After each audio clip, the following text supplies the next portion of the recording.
अस्सलामु अलैकुम वरहमतुल्लाह। जैसा कि आज की ये नशिस्त दारुल उलूम रज़ाए ख्वाजा ट्रस्ट की तरफ से मदरसा चिश्ती सेंटर में अलीमी फाउंडेशन के ज़ेर एहतमाम ख़तीब अहले सुन्नत नाशिर फ़िक्र रज़ा हज़रत अल्लामा मौलाना इरफ़ान अहमद अलीमी साहब क़िबला, जिन्होंने एक तहरीक छेड़ रखी है माशाअल्लाह जहेज़ के ताल्लुक़ से, उन्होंने ज़िक्र फरमाया तो माशाअल्लाह काफ़ी उलमा ने उनसे ये वादा किया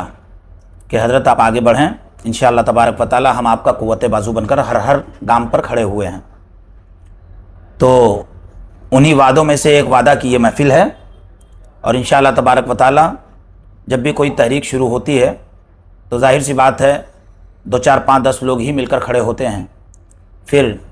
आहिस्ता आहिस्ता वो एक जबल नूर की हैसियत में तब्दील हो जाती है। अल्हम्दुलिल्लाह ये काम बहुत अहम है। अगर हम इसे शरई दायरे में देखें तो इस पर अमल करने की बरकतें क्या क्या मिल सकती हैं। आप देखें, अल्लाह के हबीब सल्लल्लाहु अलैहि वसल्लम ने जैसे ज़कात के मुताल्लिक़ फरमाया था,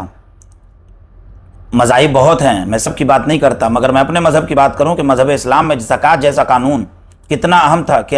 जब ज़कात निकाली जाती है तो उस ज़कात की बदौलत न जाने कितने गरीबों के घरों में चूल्हे जल जाते हैं, न जाने कितनी तकलीफ़ें उनकी दूर हो जाती हैं और अल्हम्दुलिल्लाह वो भी उन लोगों की तरह खाते हैं पीते हैं कि जो उनका हक़ है। तो ये फरमान रसालत ही की बरकत है।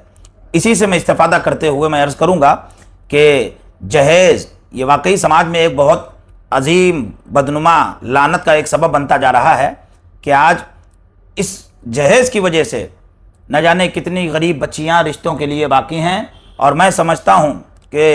वो लोग सबसे ज़्यादा ज़िम्मेदार हैं जो जहेज़ का मुतालबा करते हैं। उनकी वजह से इतने बड़े बड़े गुनाह हो रहे हैं। मादल्ला मैं क्या कहूँ, दिल रोता है कि हमने अपनी आँखों से वो मंज़र देख लिए हैं। उन मंज़रों में मैंने एक मंज़र ये देखा कि आज जहेज़ की वजह से कुछ बच्चियां मुर्तद हो रही हैं मादल्लाह रब्बिल आलमीन, कि उनके वालिद उनकी वालदा के पास इतना अमाउंट नहीं है कि वो सामने वालों के मुतालबे को पूरा कर सकें। तो जब उन्होंने माँ और बाप को रोते हुए, बिलखते हुए, सिसकते हुए देखा तो उन्होंने ये सोचा मादल्लाह रब्बिल आलमीन कि चलो अब हम किसी और से जो है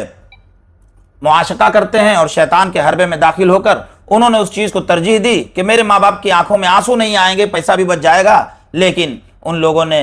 अल्लाह उसके रसूल के खौफ को पस से पुश्त डाल दिया।